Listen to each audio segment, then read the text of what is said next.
À travers les âges, le nom d'Élie résonne dans les récits bibliques comme celui d'un prophète puissant, dont les paroles, emplies de mystère, résonnent encore dans les cœurs de tous ceux qui cherchent à comprendre les voies de Dieu. Mais au-delà des miracles et des confrontations dramatiques qui jalonnent sa vie, se cache un secret insondable, un mystère que seuls ceux qui scrutent les Écritures avec une profonde soif de vérité peuvent entrevoir. Ce secret n'est pas seulement une question de puissance ou de foi, il est le fil invisible qui relie l'homme à la divine présence, au cœur même du silence sacré. Élie, ce prophète au regard de feu, aux prières qui attirent la pluie ou le feu du ciel, n'est pas seulement un personnage biblique. Il est l'incarnation vivante de la proximité entre l'humain et le divin. Dans un monde troublé par les idoles, où le vrai Dieu semble s'effacer sous les cultes profanes, Élie se lève avec une conviction inébranlable. Il défie les rois, met les faux prophètes au défi, et, dans ces moments de solitude au désert, il affronte les démons du doute et de la peur. L'histoire d'Élie est une épopée, celle d'un homme façonné par la foi, brisé et reconstruit par les révélations divines, emporté au-delà des limites de l'humain pour contempler l'infini. Sa vie est une succession de mystères et de miracles, de silences et de tempêtes, une quête profonde où chaque rencontre, chaque épreuve semble tisser les mailles d'un secret céleste. Ce récit mystique et profond plonge dans les arcanes de l'histoire biblique, suivant Élie pas à pas, dans ses confrontations, ses révélations et ses silences. Bienvenue dans le récit émouvant et captivant de Le secret d'Élie que tout croyant devrait connaître. Un voyage à travers le feu, la foi et la voix silencieuse du Dieu Tout-Puissant. Dans un pays dévasté par la sécheresse et l'idolâtrie, là où la foi du peuple d'Israël vacillait sous l'influence de rois impies et de prophètes mensongers, Élie apparaît pour la première fois. Un homme venu de Tishbé en Galaad, inconnu des puissants de son époque, humble dans ses apparences, mais habité d'une force insondable qui émanait non de lui, mais d'un appel mystérieux. Nul ne connaissait ses origines exactes, mais sa parole et sa présence avaient quelque chose de transcendant. Certains murmuraient que ses yeux reflétaient des visions d'un autre monde, tandis que d'autres voyaient en lui un homme prêt à renverser tout un royaume pour obéir à l'appel de Dieu. Tout commence par une nuit silencieuse, où Élie, en prière, entend une voix venue d'ailleurs.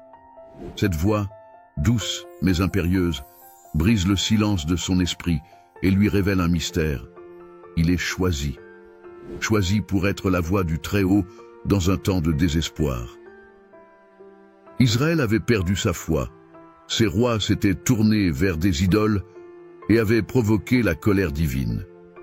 Élie savait qu'il n'avait aucun pouvoir en lui-même, mais la voix divine qui l'appelait lui confiait une mission redoutable. Le prophète reçoit alors sa première instruction. « Va et annonce au roi Achab qu'il n'y aura plus de pluie ni de rosée sur la terre jusqu'à ce que tu en donnes l'ordre. » Élie hésite, se demande pourquoi lui, un homme sans puissance, sans richesse, et pourquoi cet acte aussi drastique. Mais la voix divine se fait de nouveau entendre, l'assurant de sa protection et de la justesse de ce qu'il s'apprête à accomplir. Porté par une foi brûlante, Élie se rend auprès du roi. Devant le trône d'Achab, il prononce cette terrible prophétie. Il voit dans les yeux du roi la surprise, le mépris, mais aussi la peur. Puis, sans attendre de réponse, Élie s'en retourne et disparaît, comme une ombre dans la nuit. Après cette confrontation, Dieu ordonne à Élie de fuir vers le torrent de Kérit, près du Jourdain. Là, il doit attendre, se cacher et survivre loin des hommes.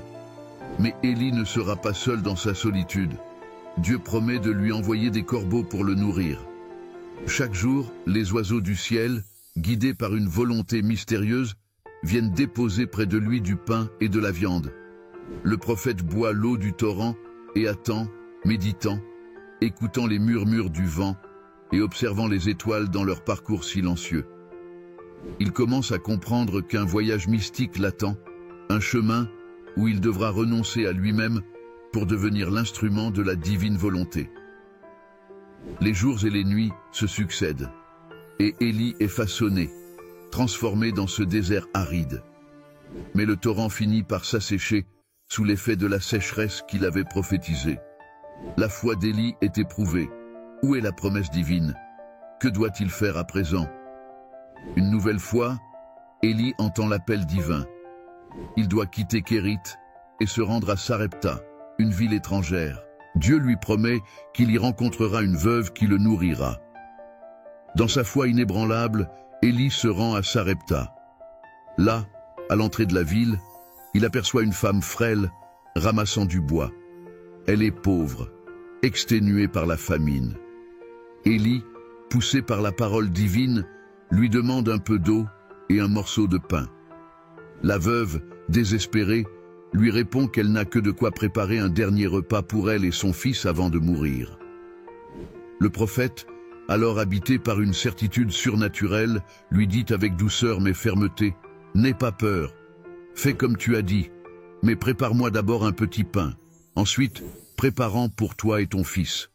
Car ainsi parle le Seigneur, la farine de ton pot ne manquera pas, et ton huile ne tarira point jusqu'au jour où le Seigneur fera tomber la pluie sur la terre. » Étonnamment, la veuve obéit, et, miracle, chaque jour la farine et l'huile se renouvellent, nourrissant la famille et le prophète. Dans cette maison simple, Élie ressent pour la première fois la joie de voir une foi naître et grandir. Mais cette tranquillité est de courte durée. La paix semble régner dans la maison, jusqu'au jour où le fils de la veuve tombe malade et meurt. La mère, dévastée, accuse Élie d'avoir attiré ce malheur sur eux. Elle est désespérée, incapable de comprendre comment un homme de Dieu pourrait être la cause d'un tel malheur. Élie, bouleversé, prend l'enfant dans ses bras et monte dans la chambre haute. Là, il se jette sur le corps sans vie, suppliant Dieu avec une intensité qui semble ébranler les cieux. « Seigneur mon Dieu, je t'en supplie, rends la vie à cet enfant. » 3 fois, il répète cette prière, et, enfin, l'enfant ouvre les yeux. Il respire, il est vivant. Élie descend avec le garçon dans les bras et le rend à sa mère. Elle, en pleurs, comprend alors la profondeur de la foi du prophète et s'incline devant la puissance de Dieu. Pour Élie, cet événement est plus qu'un miracle. Il comprend que son appel est aussi une épreuve, un chemin semé de douleurs, mais où chaque épreuve porte en elle la promesse d'une révélation plus profonde. Après les miracles à Sarepta, la foi d'Élie s'est affermie. Le désert et les miracles ont formé en lui un homme nouveau, prêt à affronter des épreuves plus grandes encore. Israël, sous le règne d'Achab et de Jézabel, se complaît dans l'idolâtrie. Le culte du dieu Baal règne en maître, et les prophètes de Yahweh sont persécutés, emprisonnés, et certains même tués. C'est dans ce contexte qu'Élie reçoit un nouvel appel, une mission redoutable.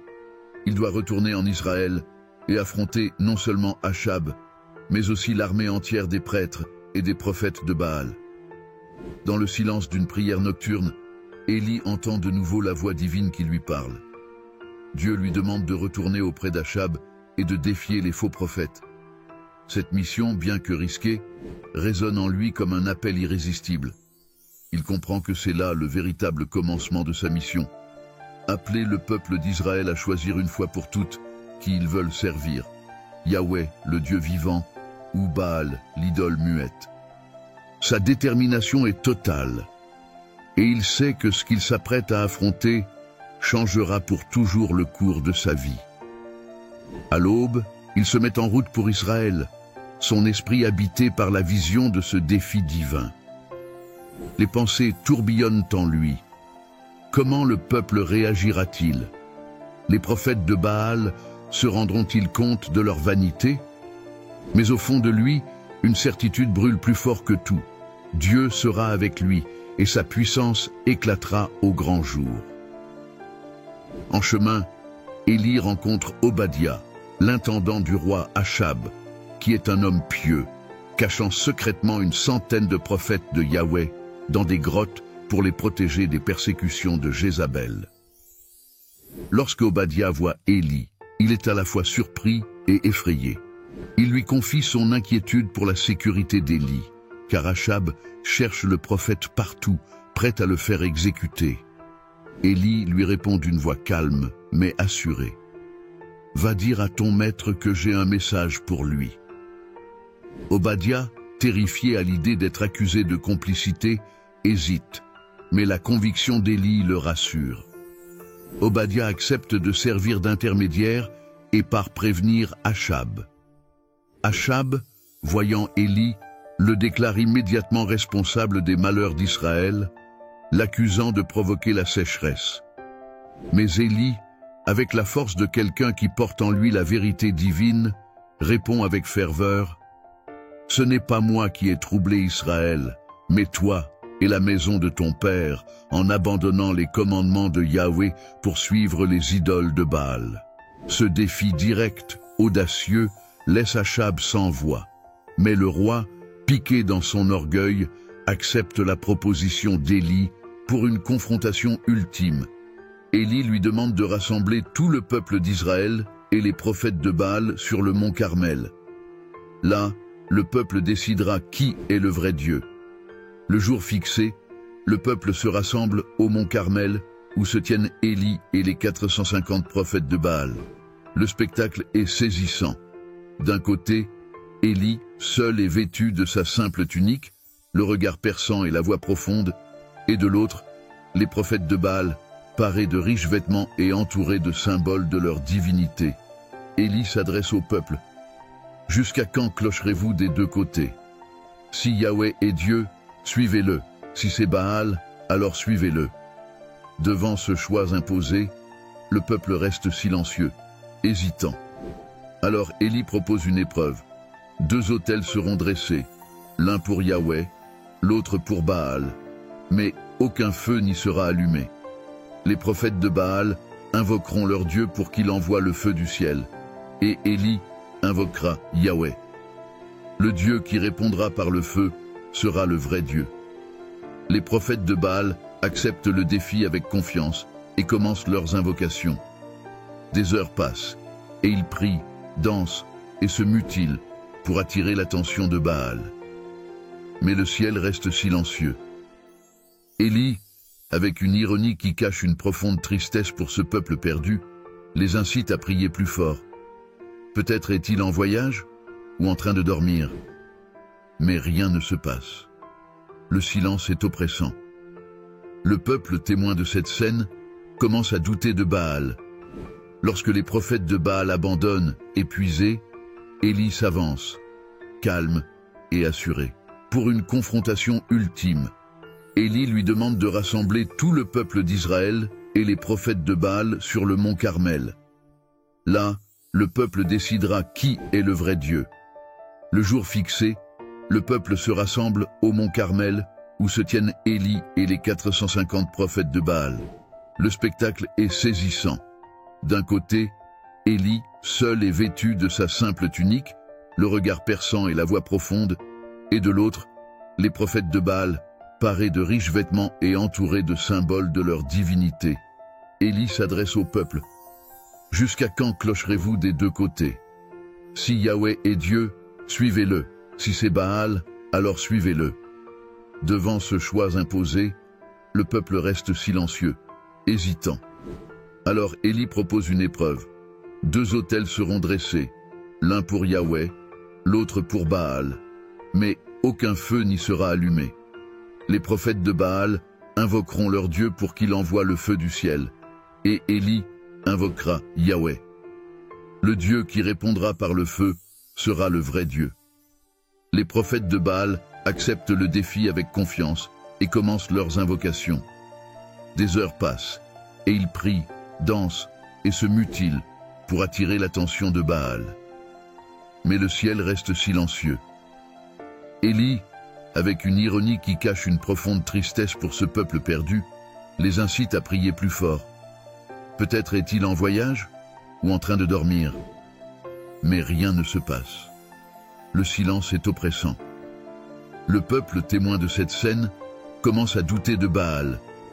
Lorsque les prophètes de Baal abandonnent, épuisés, Élie s'avance, calme et assuré. Il répare l'autel de Yahweh avec 12 pierres, une pour chaque tribu d'Israël, symbolisant l'unité que Dieu souhaite pour son peuple. Il dispose le bois et le taureau sacrifié, puis, dans un geste qui semble défier toute logique humaine, il ordonne de verser de l'eau sur l'autel 3 fois. Le bois, les pierres, le sacrifice, tout est trempé. Alors, Élie lève les yeux vers le ciel et prie. « Seigneur, Dieu d'Abraham, d'Isaac et d'Israël, fais savoir aujourd'hui que tu es Dieu en Israël, que je suis ton serviteur, et que c'est par ta parole que j'ai fait tout cela. Réponds-moi, Seigneur, réponds-moi, afin que ce peuple sache que tu es le Seigneur Dieu, et que c'est toi qui ramènes leur cœur vers toi. » À peine ces mots prononcés, un feu jaillit des cieux, un feu d'une intensité telle qu'il consume non seulement le sacrifice et le bois, mais aussi les pierres, la poussière et même l'eau dans le fossé autour de l'autel. Le peuple, sidéré, tombe face contre terre et s'écrie « Yahweh, c'est lui qui est Dieu ». Fort de cette victoire, Élie ordonne l'arrestation des prophètes de Baal et en exécution de la loi divine, ils sont mis à mort. Le peuple d'Israël, témoin de ce signe puissant, semble enfin prêt à se détourner de l'idolâtrie et à revenir vers Yahweh. Mais pour Élie, cette victoire est amère. Il voit l'impermanence de la foi des hommes, leur faiblesse à revenir inévitablement vers les idoles. Malgré le miracle, il ressent en lui une profonde tristesse et une solitude inexplicable. C'est un secret mystérieux qui le pousse à comprendre que le chemin vers Dieu est plus vaste. Après la confrontation, Élie se retire sur le mont Carmel et se prosterne en prière. Il sait que la sécheresse doit prendre fin, mais la foi doit être restaurée avant cela. Dans une prière profonde, il implore Dieu de redonner la pluie à la terre. Cette fois, il envoie son serviteur regarder vers la mer, et ce n'est qu'à la 7e fois que celui-ci aperçoit une petite nuée, comme un point à l'horizon. Élie se lève, les yeux brillants d'une ferveur nouvelle, et dit à son serviteur « Va dire à Achab d'atteler son char, car la pluie vient. » En quelques instants, le ciel s'obscurcit, le vent souffle, et une pluie torrentielle s'abat sur Israël, lavant la terre et les cœurs. Mais cette victoire n'est que de courte durée. Apprenant la mort des prophètes de Baal, la reine Jézabel, furieuse, jure de faire tuer Élie. Devant cette menace, Élie, épuisé, fuit pour sauver sa vie, traversant un désert de solitude, d'incompréhension et de doute. Dans cette fuite désespérée, Élie touche le fond de son humanité. Lui qui avait défié des rois et invoqué le feu du ciel, se retrouve dans une angoisse profonde. Pour la première fois, il doute, non de Dieu, mais de lui-même. Accablé, il se cache sous un genêt et prie pour mourir, disant « C'en est trop.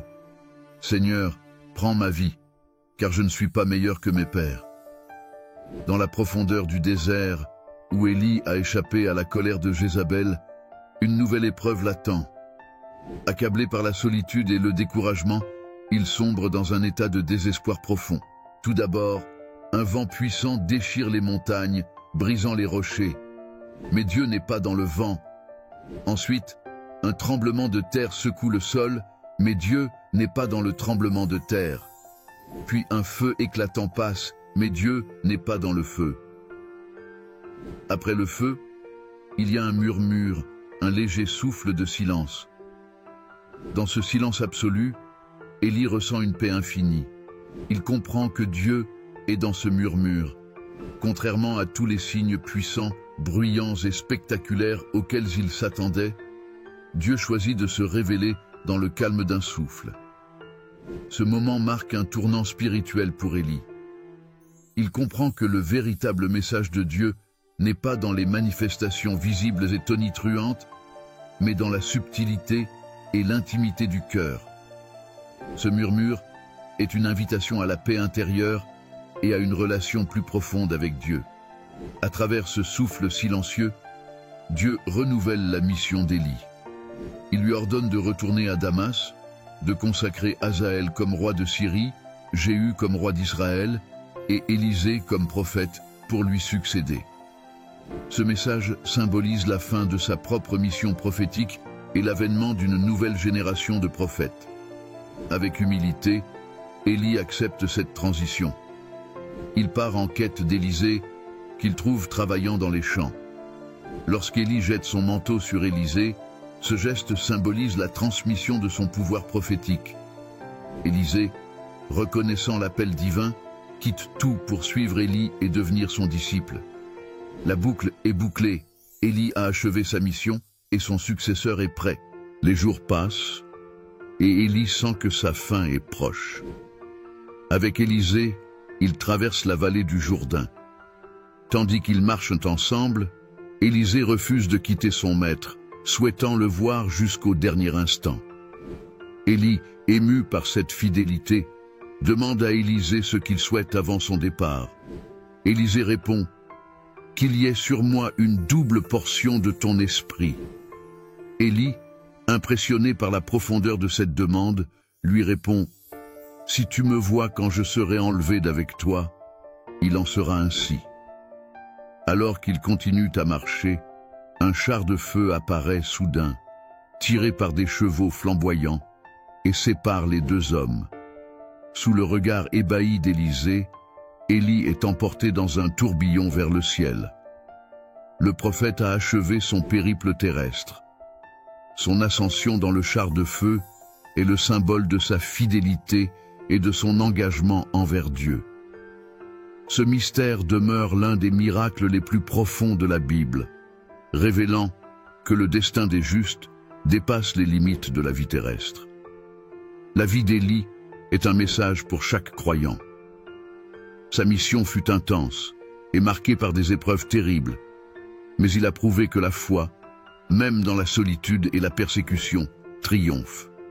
Le secret d'Élie est la puissance du silence, ce murmure divin qui parle au cœur de chaque personne en quête de vérité.